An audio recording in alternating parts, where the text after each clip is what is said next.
are sold out and others are limiting how many a customer can buy.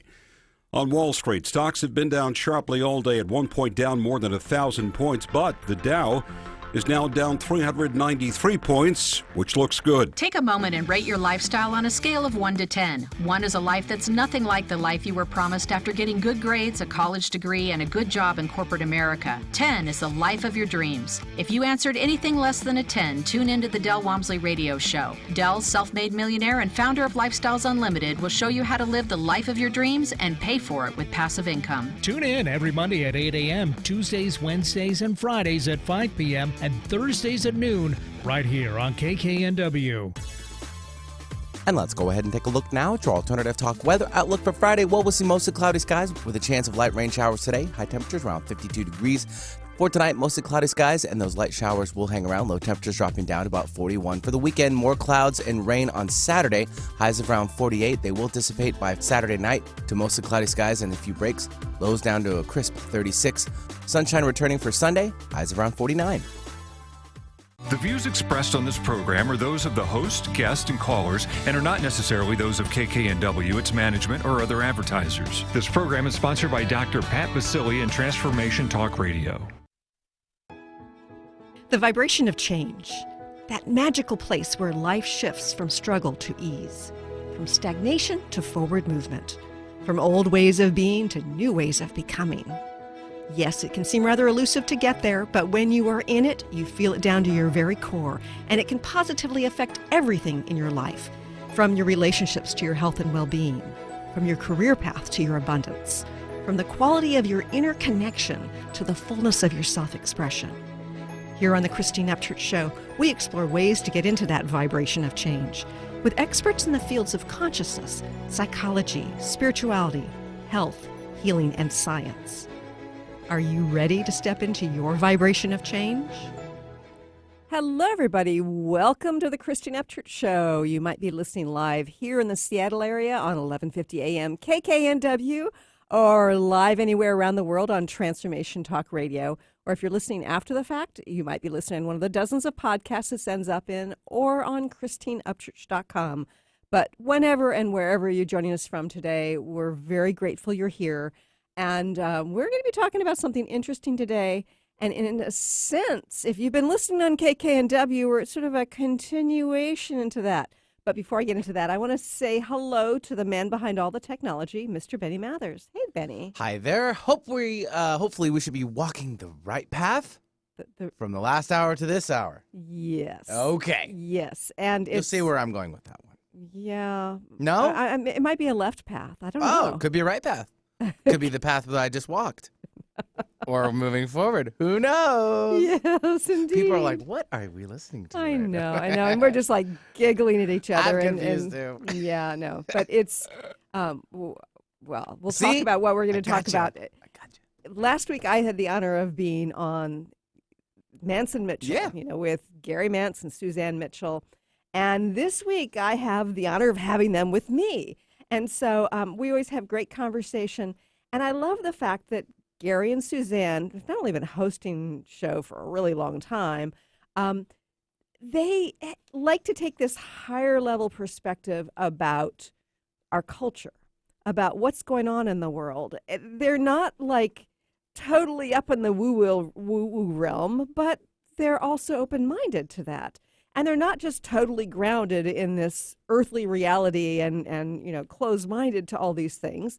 They're really this wonderful balance of both. And they have interesting conversations every single week with people who are just fascinating. And we'll talk a little bit about who their last guest was, because it's going to segue into our topic today.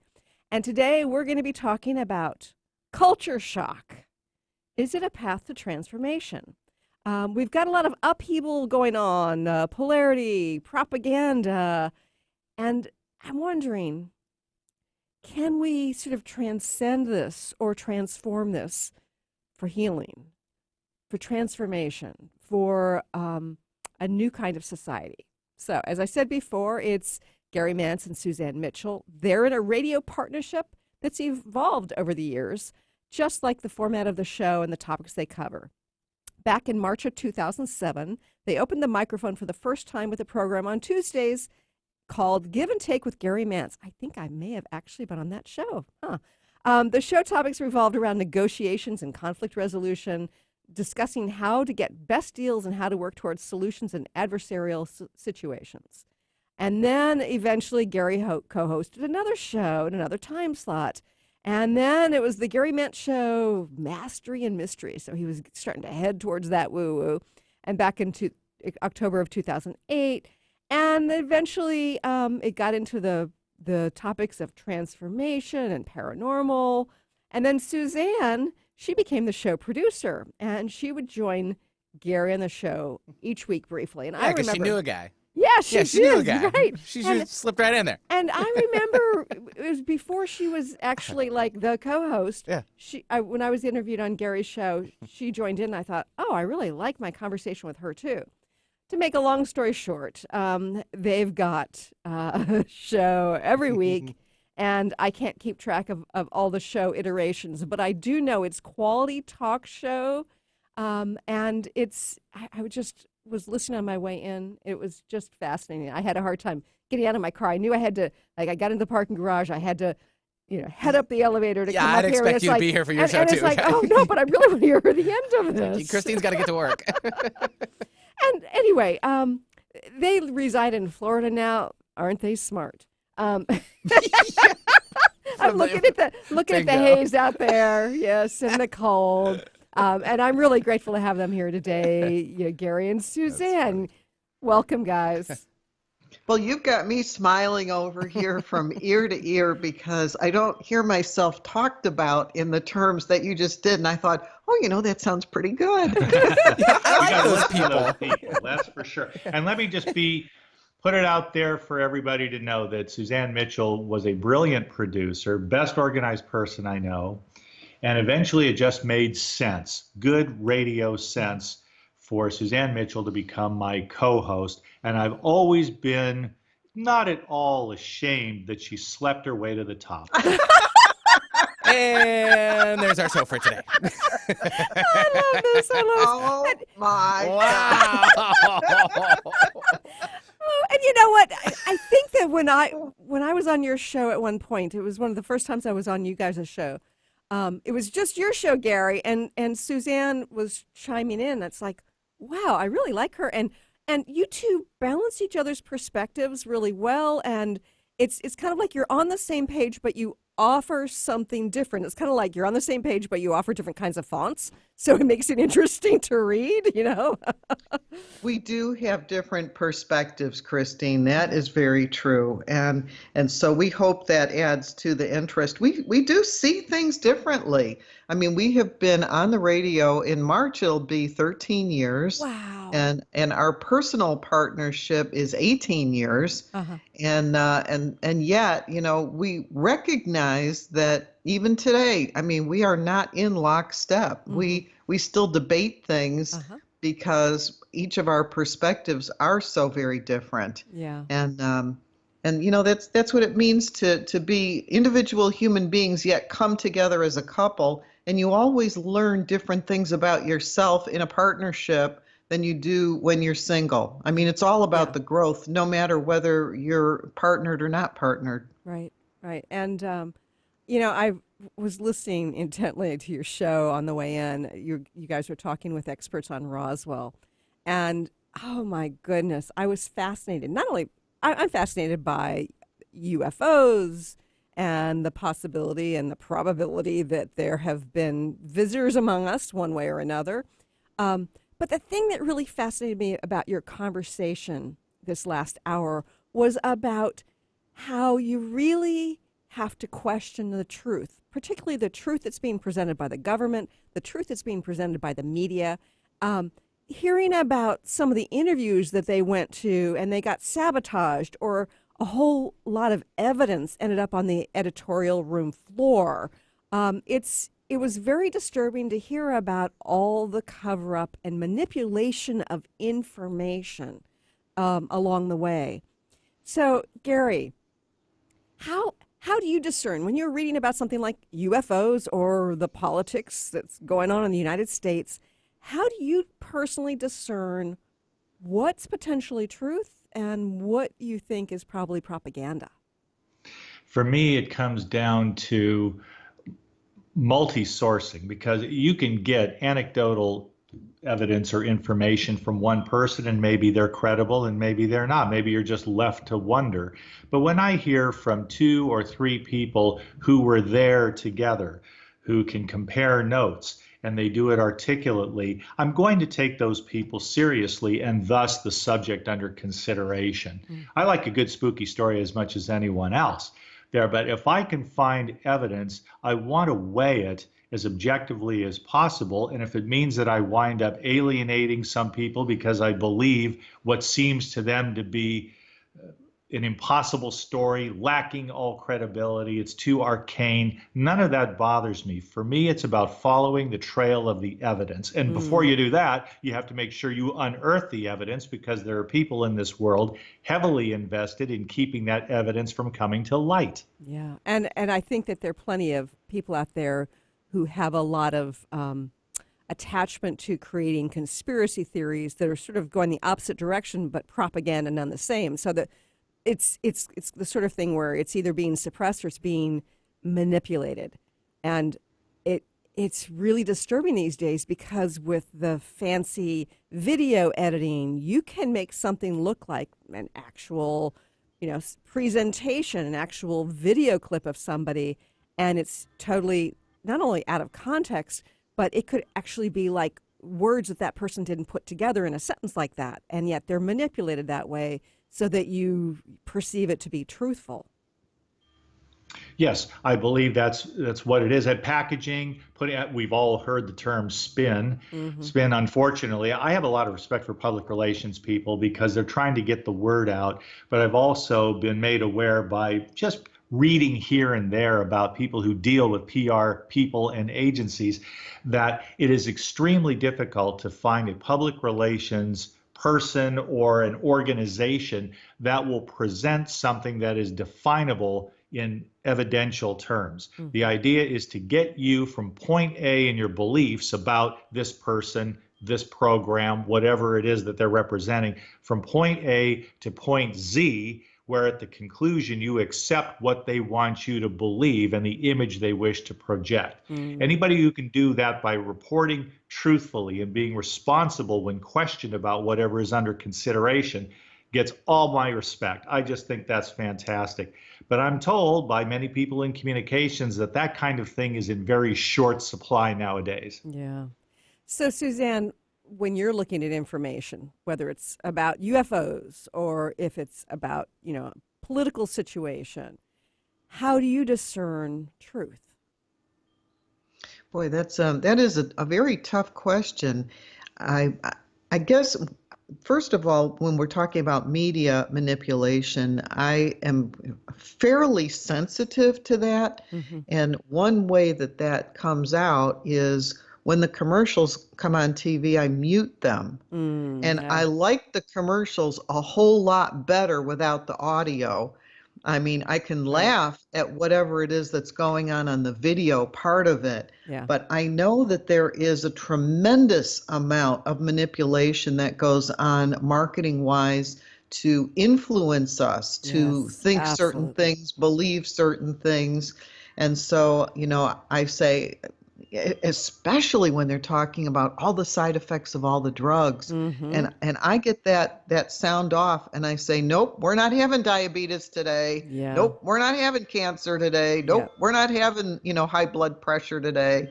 I mean, it's saying no to people who, want you to believe that your life isn't good unless you really have this wonderful new, car that just came off the lot.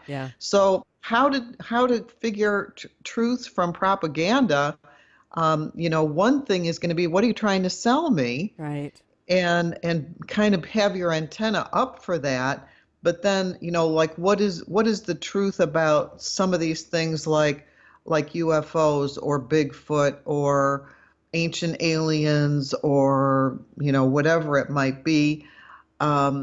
That is a lot more difficult. We were told by the late great Anne Rule, that she herself, being a policewoman in Seattle for years and years and years and years, did not know that Ted Bundy was a serial killer because as a psychopath, he was completely convincing. Right. And I have been fooled before by things. Yeah. And, So, I think that your point, Suzanne, about being careful with the propaganda in advertising is really important. And I do something else myself, and I look at who the advertisers are on certain networks, and then I consider that to be like perhaps manipulating what's getting presented on that channel, because some of these news programs have a whole lot of pharmaceutical advertisers. So some of the information I get through them, or some of the information they refuse to cover about medical stuff, I think, is it because of who their advertisers are? We have to go to a quick break, but stay tuned for more about truth and the culture shock that we're living in and how to find hope here in just a few moments.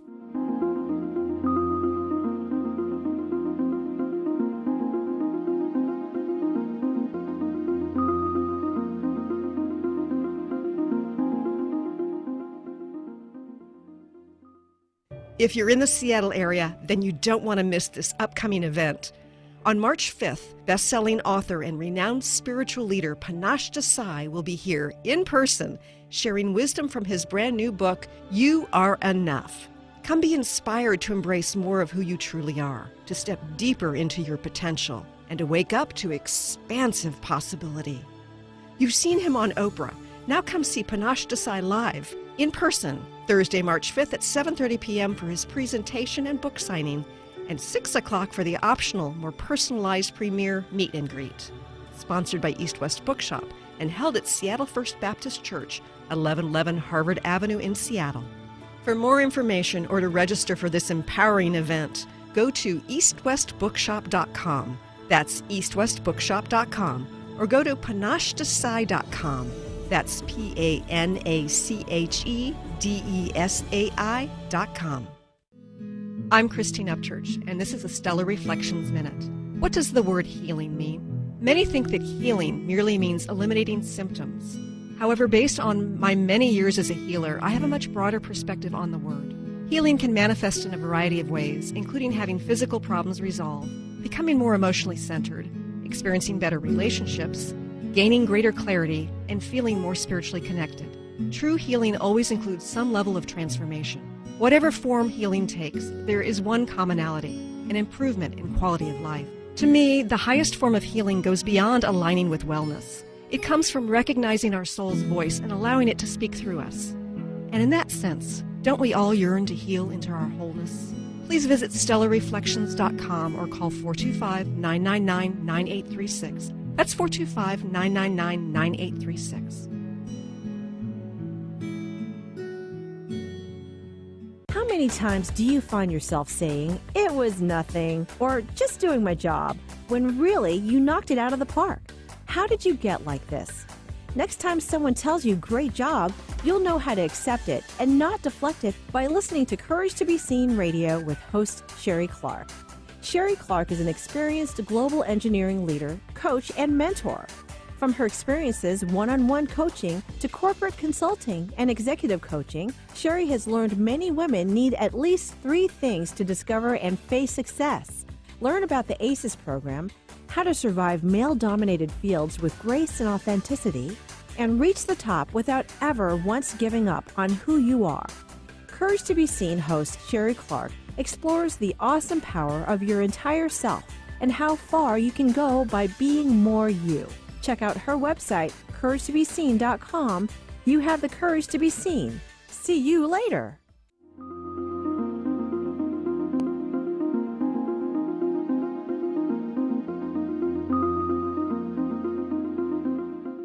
Welcome back to the Christine Upchurch Show here on 1150 AM KKNW and Transformation Talk Radio.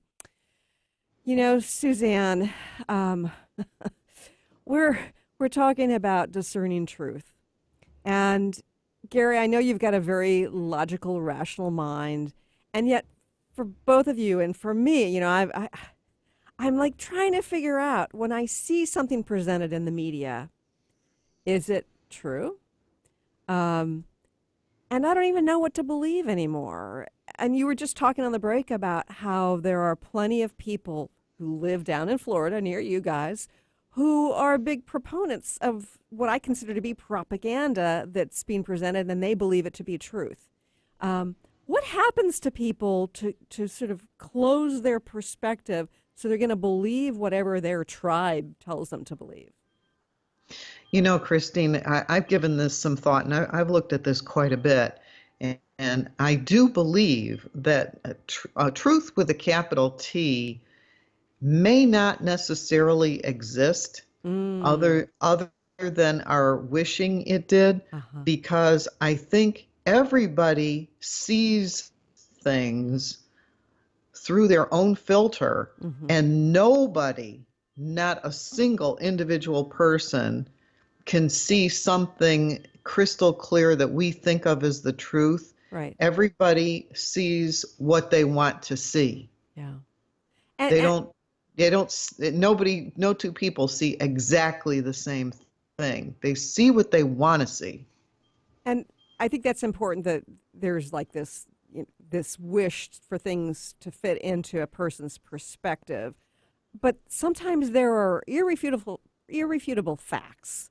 And Gary, what's your perspective on how people can take some information, such as there are, babies and young children being separated from their parents at the border when they're just coming to find their way into the U.S. for a better life? How can people just have this perspective of, okay, that's really not happening, or they're bad somehow? It's like there's so much information out there, even when the information is being controlled so much by the government. And yet people will just put the blinders on. How does that happen? It's very distressing to consider that. When you have monitors go in and they see deplorable conditions, and they report on those only to get the standard, and I hate to use the term, but here we go, PR response from the government, whose interests are being served. Right. In the case of, you mentioned the children at the border separated from their families, a ghastly and inhumane process. And it's a process for which the federal government in this administration was not prepared. That much is clear. Right. Can't even keep track of who's going where. They don't know. So you have, at root, you have a president who is a demagogue, who is a pathological liar, in my opinion, right, who is mentally compromised, in my opinion. And I think that the number of doctors who watch this with growing alarm can speak to the pathology far better than I can. But when you have one of his main advisors who doesn't get before the cameras and the microphones very often at all, Stephen Miller, who is, I think it's pretty much clear on the record now that he is a white nationalist, that white supremacy does not offend him as a term. I think it matches his politics, and who's been known to say that he would like to eliminate all immigration into this country from non-white populations. You're talking about people whose interests are served by making life so miserable for the least of us, for the sojourner, for the stranger in our midst, that it's really just a matter of them selling it to people for whom bigotry and xenophobia is already like the air they breathe. To them, it's welcome news. Keep out those foreigners. We don't want these rapists and drug dealers, etc. We've all heard that. Right. With that going on, it just seems like you have people who are in power, they have their hands on the levers of government, and they are doing their utmost 24/7 to enforce an agenda that the majority of Americans find repugnant. But when you're not in power and you don't have the money to fight it, you are at the effect of these people and their agenda. Yeah. And, one of the things that concerns me, Suzanne, and I've seen this with certain young people, is they don't, their values aren't with the white nationalism, but they're so skeptical of anything that they hear, whether it's from the government or anybody else, that they're apt to believe conspiracy theories. So, for instance, the information coming from the CIA and others, it's got to be false. So how do we really know that Russia was involved in the election? Things like that. So it's kind of like there are people with good values who are apt to not believe anything except some YouTube video, that where there's not a whole lot of good documentation, but there's some video clips, or there's some people saying that something's true, and they end up believing some of these conspiracy theories. How do we sort of keep truth alive within the context of disinformation? Wow. That is the power, the downside of the social media and the internet, where you can put anything that you want on there, true or not. You can just put it up into the ether, and I think, or else we wouldn't have a Rush Limbaugh. Uh-huh. You can just say anything and speak it, and it's though you are somehow speaking the truth. If you can't discern, if you can't ask yourself, does this make sense? If you have no way of checking the facts, mm-hmm. There are people who do that, but I think, again, it kind of comes down to there's only so many hours and minutes in the day. Right. I've got a lot of things to do, and I don't really need to check that if it goes along with your worldview. Mm-hmm. Yeah. And I know that there's so many people who are now thinking there's corruption every which way, and there are problems with power, and there's this real discrepancy between the haves and the have-nots now. And I think there are a lot of young people who aren't feeling the hope that I feel like I had when I was their age. Gary, how do we? How are these people sort of shaping our future? I think that our future is being shaped by a relative handful of people who control the narrative. And they who control the narrative control not only the day-to-day reality within a society and internationally as well, they also control the perception of reality. Mm. That's what gives me pause, because I've heard any number of people ask, I'm hardly the first, but why are we not taking to the streets? Where are the people? You and I are old enough. We remember. Yes. I remember the moratorium days. I remember the march on the Pentagon in D.C. Right. Where did all of that go? And the only answer I can come up with is it comes down to, first of all, the inertia of people who, as they age, and we're baby boomers, who don't want to take that on again. We didn't think we'd live to see it in the first place. Uh-huh. And the other thing is that when you have a diffuse culture and a social media presence that is pervasive, it's a lot easier to get on Twitter or to get on Facebook and argue with strangers uh-huh.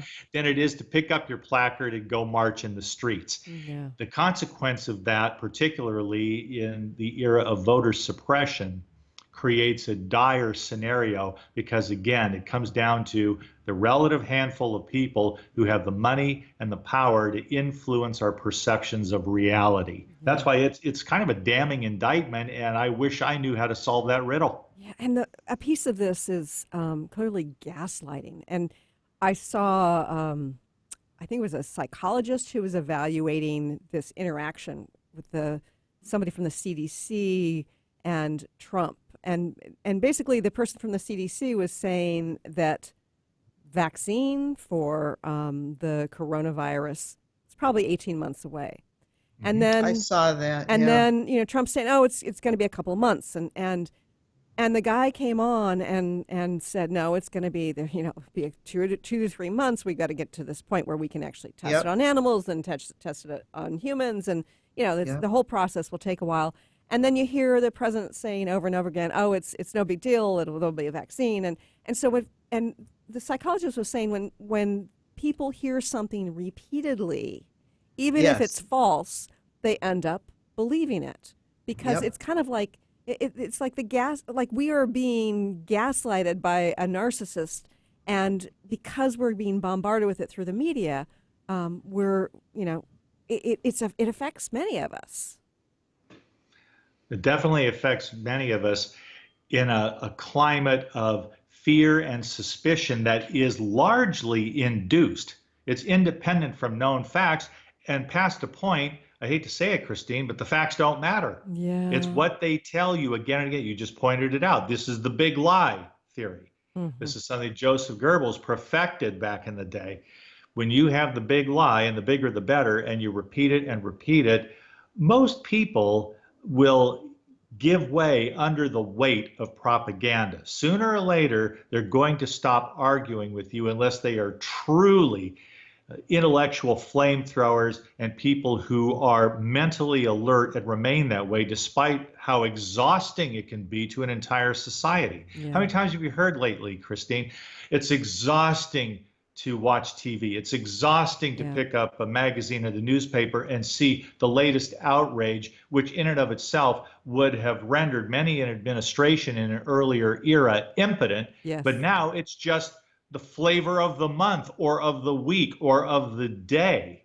Anybody can lose interest after a while because there's a sense of futility in trying to rage against the machine. Yeah.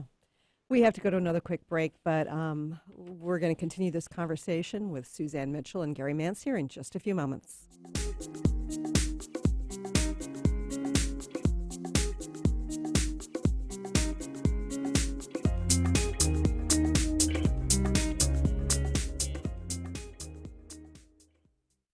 Do you sometimes feel overwhelmed by your mind?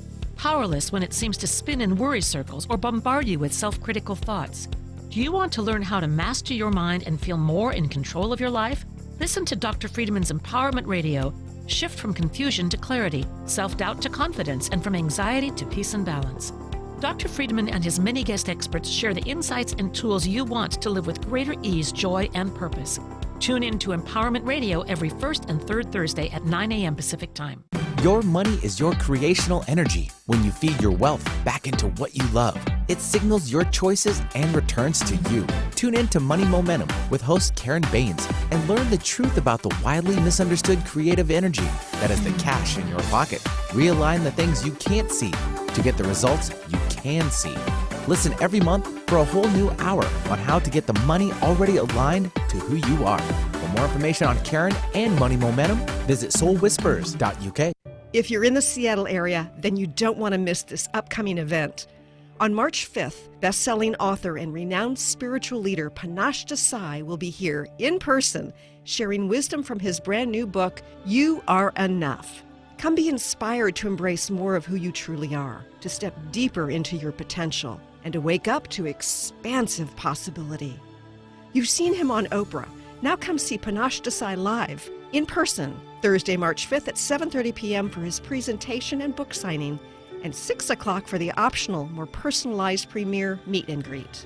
Sponsored by East West Bookshop and held at Seattle First Baptist Church, 1111 Harvard Avenue in Seattle. For more information or to register for this empowering event, go to eastwestbookshop.com. That's eastwestbookshop.com. Or go to panachedesai.com. That's PANACHEDESAI.com. Calling all moms, it's time to awaken your vibrant, intuitive, loving self in every area of your life. Join host Debbie Pokornik as she shares thoughts, stories, and tools to help you stand in your power. Listen to Vibrant, Powerful Moms helping everyday women create extraordinary lives. Mondays at 2:30 Pacific, 5:30 Eastern. For more information about Debbie, visit empoweringenergy.com. That's empowering with letters NRG.com.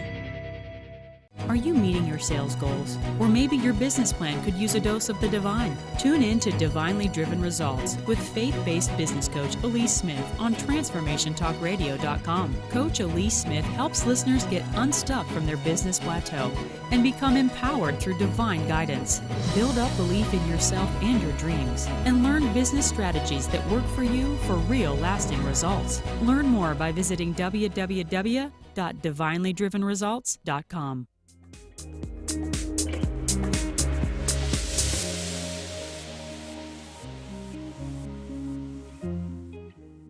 Welcome back to the Christine Upchurch Show here on KKNW and Transformation Talk Radio. I'm having a wonderful and fun conversation with Suzanne Mitchell and Gary Mantz, hosts of the Mantz and Mitchell Show, on the previous hour before my show. And, you know, guys, it's I'm at a loss sometimes to figure out what to do. And you guys were talking on the break about how you can't even talk politics with the people around you because of the tribalism, their perspective, that those talking points, those little sound bites that have perhaps been proven completely false by investigations at the FBI and through investigative journalism, that the truth doesn't matter. It's all about, their tribal beliefs. Are there good aspects to the tribalism?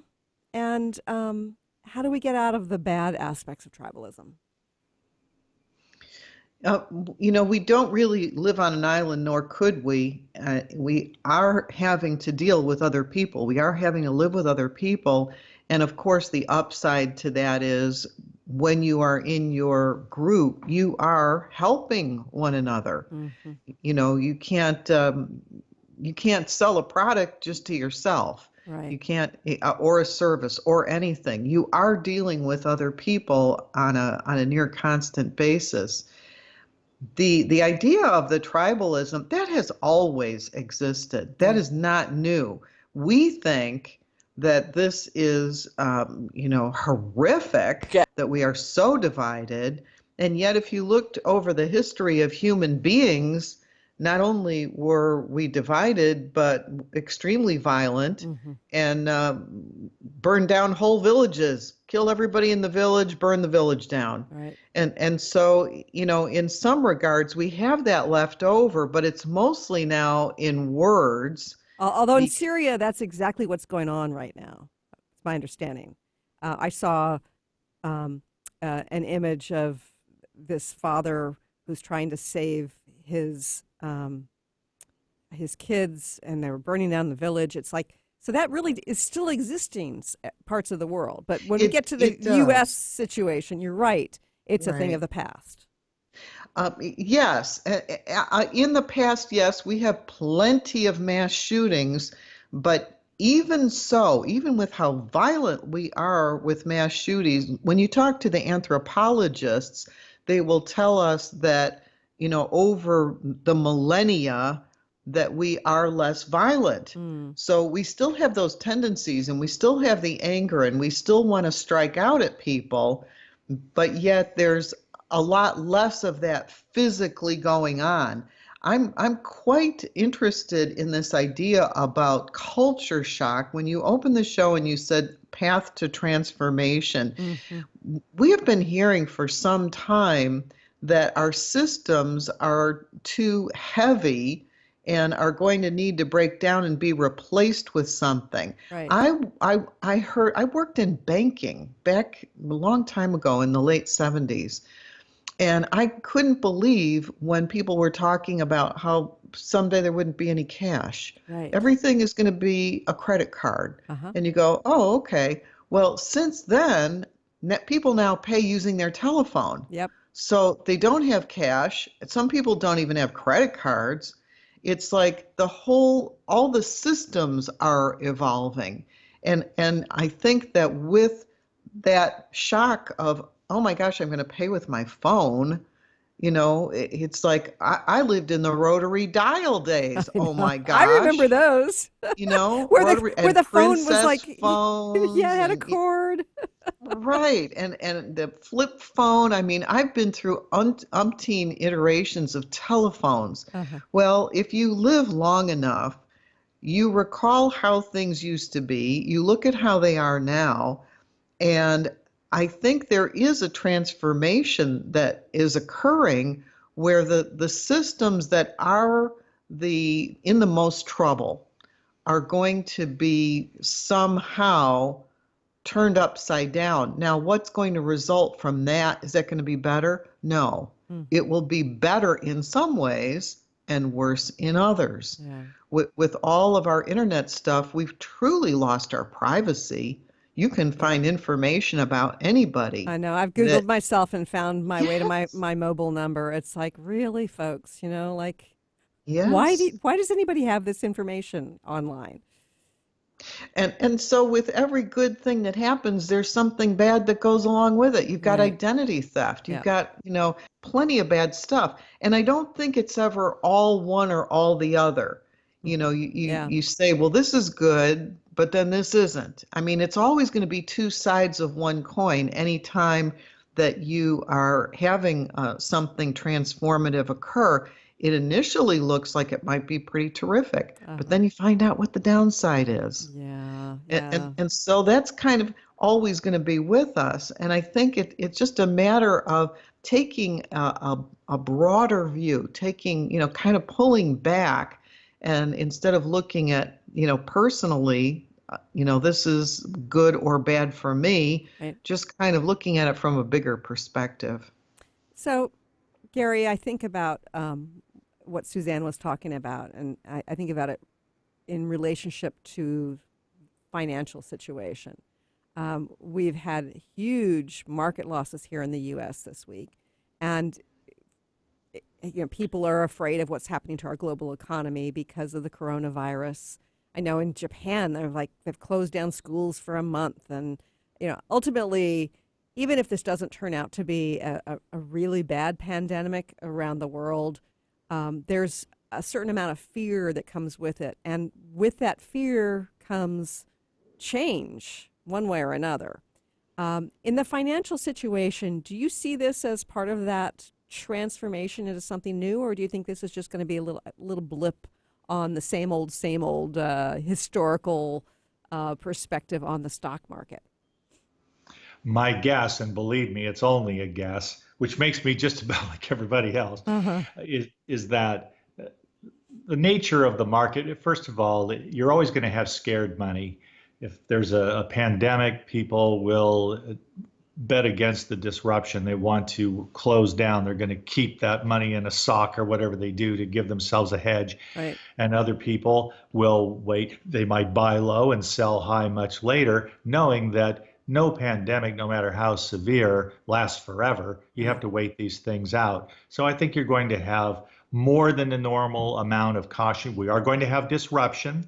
Suzanne and I are talking about, for example, I don't play the stock market, but I do like to go to Vegas once in a while. Right. It's been several years. Suzanne and I are going. We plan to fly out there. What's going to happen? Are we going to have a plane with people wearing masks at that point? Right. How bad is this going to get? People's behavior will have to be altered in order to weather this. It's financial, yes, but in every aspect of our lives, we're going to treat ourselves and each other differently. We don't know whether we can get the money back for our airfare, but we're looking at this situation and asking ourselves, do we want to expose ourselves to a heightened risk, but getting on that airplane and then walking among the masses on the strip out in Las Vegas? It's the kind of thing that has to do with an altered lifestyle for the duration. Right. And I think about how something like a pandemic is a natural equalizer. I think about the stock market, for the haves, and there's this huge difference between the haves and the have-nots, now. And it's like a chasm now that's growing, and there's so many people today who feel like they don't even have the opportunity to become a have at any point. And so this is affecting the haves in terms of the financial market, and yet when it comes down to health, we're all the same. We've got the same vulnerabilities, but then the next piece of it is when we're sick, those of us who have insurance have access to care, and those who don't, or those who can't afford their co-payment, or like when they get beyond their, they can't afford getting up to their deductible. So I see this as kind of like an equalizer, but also accentuating how we've got this huge inequality. The inequality is something that bothers me a great deal. And I never had a serious conversation about that wealth inequality until years ago. Suzanne Mitchell brought it up to me and said this was something that she had thought about for years. And she saw it as bad then, and the inequality is becoming a yawning chasm now. And that really bothers me a lot because of the essential unfairness, but also because there's some things that you just need. Healthcare, biggest example of them all. Right. I don't consider, get a load of this, hear me out. I do not consider health care a right. I do not consider health care a privilege. It is a commodity which coincides with basic human necessity. So you can, it's not, how much is too much and where are the drugs coming from? How do we get our hands around negotiating drug prices? Do I get to see the doctor of my choice? Can I keep my health plan at work? Healthcare and everything that goes with it is a basic human necessity, and no government can claim to be a success that does not give people affordable access to healthcare. Yeah, we have to go to our final break, but stay tuned for more here with Gary and Suzanne.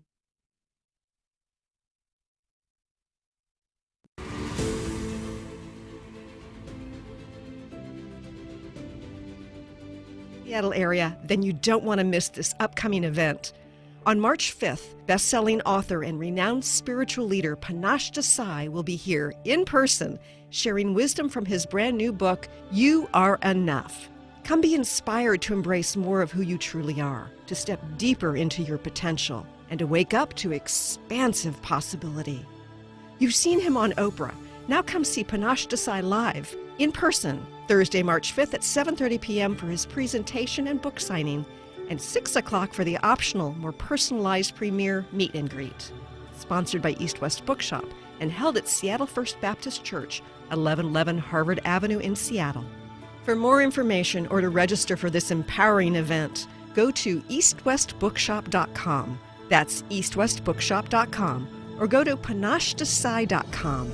That's PANACHEDESAI.com.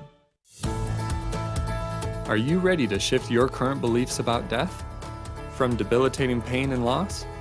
Follow Angie Corbett-Kuiper as she shares that through choice, present moment awareness, and keeping an open mind that anything is possible, even in death. Tune in to Beyond Proof Radio with Angie, redefining death and loss, every first and third Wednesday at 12 p.m. Pacific on TransformationTalkRadio.com. For more, visit BeyondProof.com. What is a brilliant culture, and how do we create them? Why are they important? Claudette Rowley has created a breakthrough 5-step process to help you align your culture with your business strategy for exceptional results. Looking for a culture that drives organizational excellence? Listen to Cultural Brilliance Radio, the second and fourth Friday of each month at 10 a.m. Pacific and 1 p.m. Eastern on Transformation Talk Radio. To learn more or work with Claudette, visit culturalbrilliance.com. I'm Christine Upchurch, and this is a Stellar Reflections Minute. As a former research statistician, my scientific background is what many would call sensible. For more than a decade now, I have been working in the field of energy medicine, facilitating sessions and teaching around the world.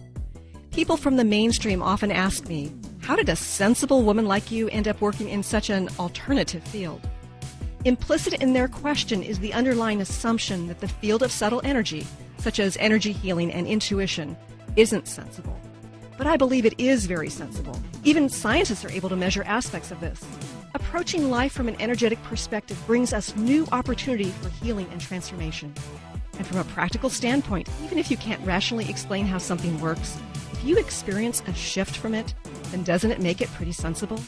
Please visit StellarReflections.com or call 425-999-9836.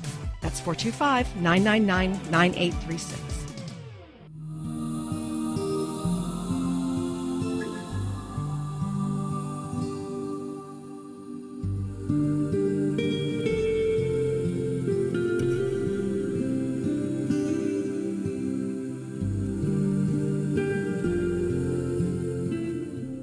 Welcome back to the Christine Upchurch Show. Oh my goodness, guys, this hour is flying by. You and I, we three have lots to talk about, every single time we get together, and whether it's on air or off. Okay, so we've talked about the polarity, we've talked about the tribalism, we've talked about propaganda and versus truth and trying to find truth. My question to you, Suzanne, is how do we find hope within this chaos of this culture shock? I have gone through quite a few emotions myself of late, and I think when you're wondering about hope, I think you have to generate it yourself. I think you have to decide, I've heard many a time it's said that, when somebody is feeling sad or blue, go do something for somebody else. And so I think there are times when we're down at the mouth and singing the blues, but we can always find somebody who could use a hand up. And so the same thing applies with hope. If we're going to be looking for it outside ourselves somewhere, there are plenty of stories. There are plenty of really great stories about good things that are happening in the world. But I think you need to make that decision that that there is hope. I think we're kind of hardwired, one way or another to either, go negative or go positive. But you can make a choice there. Yeah. And I think that there's been some scientific research that says, and I think this is probably ego-based, that we go to this place of fear because we want to figure out how to control all the negatives in order to survive, or to come out on top or whatever. But I like this idea, Suzanne, of choosing hope, one way or another, finding your way to choose hope. Gary, how do you get to a place of from disgust or frustration or fear to a place of hope? How timely your question is, Christine. The way I see life now, and I'm Medicare age now, so I mean, most of my life is in the rearview mirror. However, that does not prevent me, the fact of aging does not prevent me from looking at my inner life, especially my thought life, as being a rich field of opportunity to shape my own destiny within the parameters that are available to any reasonably intelligent, healthy human being. So I'm going to get behind the wheel of my own life. I'm going to see better. And I don't just mean prescription eyeglasses. I'm going to see better because I think better, because I imagine better, because I visualize good outcomes, while insulating myself from overreaction to the inevitable adversities of life that occur to rich and poor alike. That is what I call balanced and constructive living. And from now until the day they throw me in an urn, I am committed to that practice. You heard it here. I love that. One of the things that I think is helpful for me, and I really do believe that it's true for all of us, that if we really want positive change, that we have to open to our best understanding of truth, but also come to this place of surrender. And I don't mean not fighting against something or not working towards something, but rather saying, this is where we're at right now. And breathe into that and let go into that and say, okay, now what? Now what should we create? What needs to be manifested? Not giving up, but sort of letting go to in that moment to be able to welcome something new. Because if we're so busy resisting and fighting against, then we're not really allowing the energy of what is, and we're not allowing that energy to move forward into our places of hope and what it is we want to create. I'm taking everything very personally in the sense, Christine, that I think when I was younger, I thought that there was a possibility I could change the world. And at this point, I say, I can't change the world. The only thing I can change is me. And so I kind of bring everything back to home base and say, what can I do that will bring me joy and satisfaction? Right. And so I don't worry too much about the rest of the world. My to-do list is, what do I need to do for me, for our household, for our home? What's going on here? And that's something that I can succeed at. And that puts me in the right place, not trying to change the whole world. Yeah, because that's too much responsibility for any individual. Gary, in about a minute or so, do you have any final words for finding our way through from chaos to positive change? I will. Thank you so much, Christine. Thanks for having us both on today. It's always a blast. Yeah. What I would suggest is that people acquire a copy. You can get it on Kindle for not much money if you don't want to buy the book.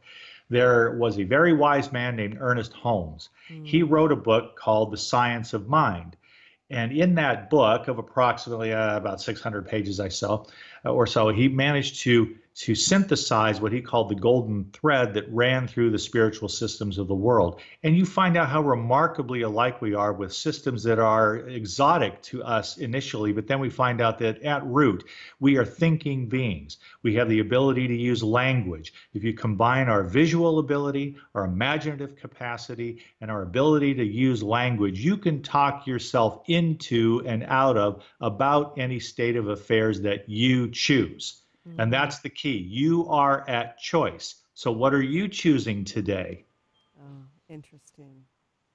I love this notion of kind of working with the energy that I was thinking in terms of energy to create positive change. And it's, I think for many of us who are on our conscious journeys right now, it can be frustrating because we've worked hard to create something positive on a bigger level. And yes, we can positively affect our own life and you know, those whose lives we touch as well, but we can't control the state of the world. And that is frustrating. I know that's hard for many people. But you know, what you guys have talked about, I think gives me hope. And I'm so grateful, Suzanne and Gary, that you joined me here today, because you've always got such insight. You know, you have your weekly show on KKNW, and you think about culture, you think about truth, and you're bringing that perspective in fabulous conversation with others, with your wonderful guests. So I thank you for doing that, and I thank you for being here today. Well, thank you, Christine. It's our pleasure. We love this pleasure. back and forth between us. Let's do it again. Sounds great. And I want to thank Benny over there and the staff at TTR for doing the technological magic so you guys can hear the show. And I also like to thank Kyle Padgett, who's doing her behind-the-scenes stuff. And I want to thank you, the listener, because we're doing this show for you. Thanks for joining us here today. I look forward to talking to you again soon. Thanks so much for tuning in today. If you'd like to empower yourself to step further into your vibration of change, please visit my website at christineupchurch.com, where you can learn more about my insights, upcoming events, and private sessions.